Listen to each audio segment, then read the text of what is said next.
नमस्कार दोस्तों। आज के इस वीडियो में हम एक बहुत ही इम्पॉर्टेंट कंसेप्चुअल टॉपिक डिस्कस करने वाले हैं। वो है कम्युनिटी पावर, स्ट्रक्चर, डायनामिक्स और पॉलिटिकल डायमेंशंस। तो दोस्तों, ये टॉपिक सोशल वर्क के स्टूडेंट के लिए बहुत ही इम्पॉर्टेंट है और स्पेशली फील्ड वर्क और कम्युनिटी इंटरवेंशन के लिए बहुत इम्पॉर्टेंट है। तो हम सबसे पहले बात करते हैं कम्युनिटी पावर का मतलब क्या होता है। तो दोस्तों, कम्युनिटी पावर का मतलब होता है कि कम्युनिटी के अंदर डिसीजन मेकिंग की पावर किसके पास में है। हर कम्युनिटी के अंदर डिसीजन मेकिंग की पावर कुछ लोगों के पास में होती है। तो कम्युनिटी के अंदर ये जो पावर है वो किन लोगों के पास में होती है और इस पावर का यूज़ ये लोग किस तरीके से करते हैं, ये एक पूरा सिस्टम होता है। कम्युनिटी पावर को समझने के लिए हम सबसे पहले बात करते हैं स्ट्रक्चर ऑफ कम्युनिटी पावर, यानी कम्युनिटी पावर का स्ट्रक्चर कैसा होता है कम्युनिटी के अंदर। स्ट्रक्चर का मतलब होता है पावर का अरेंजमेंट या जो फ्रेमवर्क है वो कैसे किया गया है कम्युनिटी के अंदर। सो फ्रेमवर्क के अंदर कम्युनिटी के अंदर किन लोगों के पास में पावर है और किन के पास पावर नहीं है, ये जो है एक पूरा अरेंजमेंट पावर का होता है कम्युनिटी के अंदर। और इसके अंदर क्या इंक्लूड होता है, यानी ये जो पूरा स्ट्रक्चर है कम्युनिटी पावर का, वो कम्युनिटी के अंदर दो तरह से होता है। सबसे पहला होता है फॉर्मल स्ट्रक्चर, जिसको हम ऑफिशियल पावर कहते हैं, जो हर कम्युनिटी के अंदर होती है। और दूसरी होती है इनफॉर्मल स्ट्रक्चर, जो अनऑफिशियल पावर होती है। ये भी पावर जो है वो हर कम्युनिटी के अंदर होती है। तो सबसे पहले हम बात करते हैं कि कम्युनिटी के अंदर फॉर्मल पावर स्ट्रक्चर क्या होता है।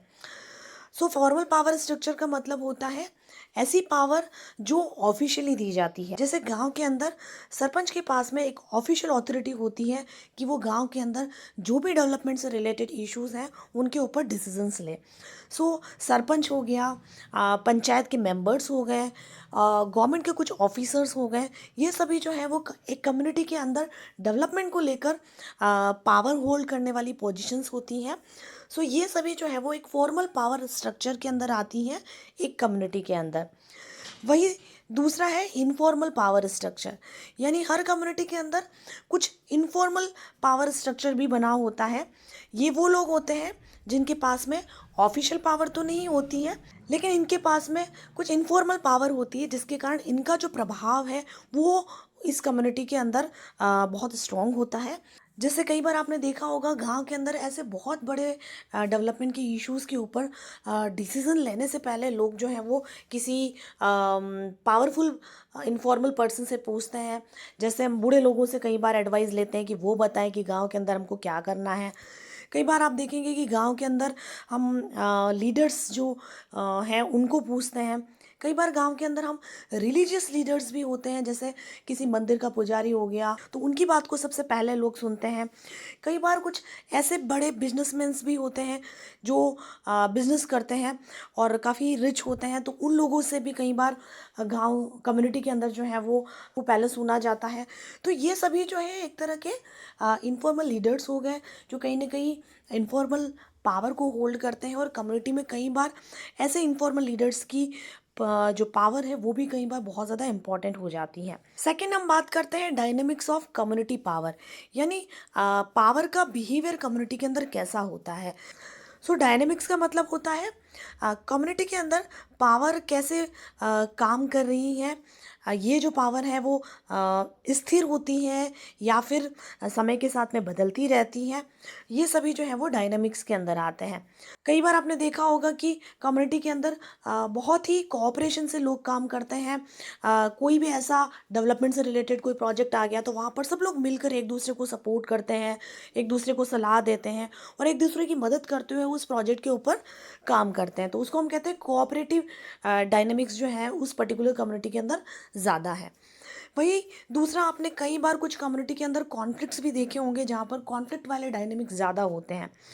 जैसे अगर कोई गांव के अंदर ऐसे कोई दो ग्रुप्स हैं, जो कास्ट या कोई दो पॉलिटिकल ग्रुप्स भी हो सकते हैं, तो कई बार वो आपस में दो डिफरेंट डिफरेंट कास्ट के जो लोग हैं उनके बीच में कई बार कॉन्फ्लिक्ट हो जाता है। तो कई बार दो पॉलिटिकल ग्रुप्स एक ही कम्युनिटी के अंदर काम करते हैं, तो वहाँ पर कई बार जो है उन दोनों के बीच में कॉन्फ्लिक्ट्स हो जाते हैं, लड़ाई झगड़े हो जाते हैं।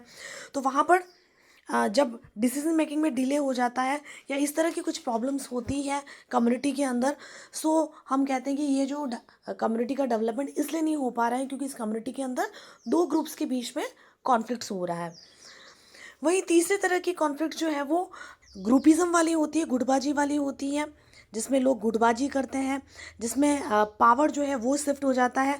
जैसे आप देखेंगे कि गांव के अंदर पहले बूढ़े लोग जो हैं वो ज़्यादा पावर होल्ड करते थे, लेकिन अभी आप देखेंगे कि गांव के अंदर भी बूढ़े लोगों को कम पूछा जा रहा है, लेकिन यूथ जो है, जो एजुकेटेड लोग हैं, उनका प्रभाव जो है वो गांव यानी कम्युनिटी के अंदर बढ़ता जा रहा है।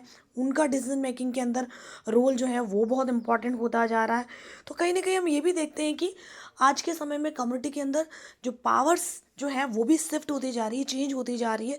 तो यहाँ पर ये जो डायनेमिक्स है वो कहीं ना कहीं हम देख सकते हैं कि आज के समय में बहुत ही तेज गति से डायनेमिक्स चेंज होते जा रहे हैं। तो अगर आप डायनेमिक्स नहीं समझेंगे कम्युनिटी के अंदर, तो आप एज अ सोशल वर्कर जो है वो कम्युनिटी के अंदर इंटरवेंशन नहीं कर सकते हैं। अगर सोशल वर्कर भी किसी कम्युनिटी के अंदर डेवलपमेंट को लेकर कोई प्रोजेक्ट लेकर आना चाहता है या डेवलपमेंट करना चाहता है, तो सोशल वर्कर को उस कम्युनिटी के अंदर डायनेमिक्स को समझना होगा कि उस पर्टिकुलर कम्युनिटी में डायनेमिक्स क्या चल रहे हैं, किन लोगों के पास में पावर ज़्यादा है।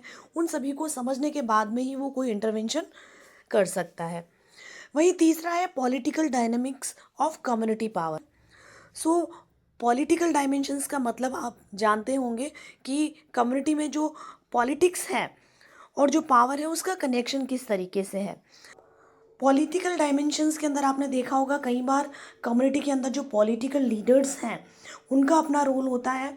जब इलेक्शंस का टाइम होता है तो पॉलिटिकल लीडर्स जो हैं वो प्रोमिस करते हैं कि हम कम्युनिटी के अंदर डेवलपमेंट करेंगे, रोड बनाएंगे, वाटर सप्लाई कर जो है वो गांव की या कम्युनिटी की इम्प्रूव हो जाएगी। लेकिन कई बार आप देखेंगे कि वो काम कब होता है, ये सभी चीज़ें जो हैं वो पॉलिटिकल विल पर डिपेंड करती हैं। इसके अलावा आपने कई बार देखा होगा कम्युनिटी के अंदर रिसोर्स अलोकेशन को लेकर भी पॉलिटिकल डायमेंशंस काम करते हैं। जैसे किसी कम्युनिटी के लिए कोई फंड आया है तो फंड कहाँ यूज़ होगा, कौन डिसाइड करेगा कि फ़ंड कैसे यूज़ होगा। तो ये सब जो है वो कहीं ना कहीं पॉलिटिकल इन्फ्लुएंस से डिसाइड होता है कि कम्युनिटी के लिए कहाँ कौन सा बजट जो है वो यूज़ करना है।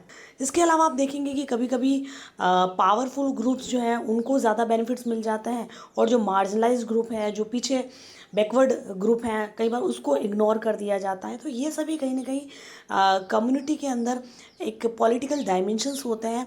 जिसके पास पावर होती है उसके अकॉर्डिंगली जो है वो कम्युनिटी का डेवलपमेंट होता है। अगर हम कम्युनिटी डेवलपमेंट के अंदर सोशल वर्कर की रोल की बात करें तो एक सोशल वर्कर का रोल बहुत ही क्रूशल हो जाता है कि वो कम्युनिटी के अंदर पावर स्ट्रक्चर को आइडेंटिफाई करें, इनफॉर्मल लीडर्स को एंगेज करें, साथ ही वो मार्जिनलाइज ग्रुप्स कौन सा है उसको भी एम्पावर करने का प्रयास करें। इसके अलावा कम्युनिटी के अंदर कॉन्फ्लिक्ट कैसे मैनेज करना है ये भी सोशल वर्कर को देखना चाहिए।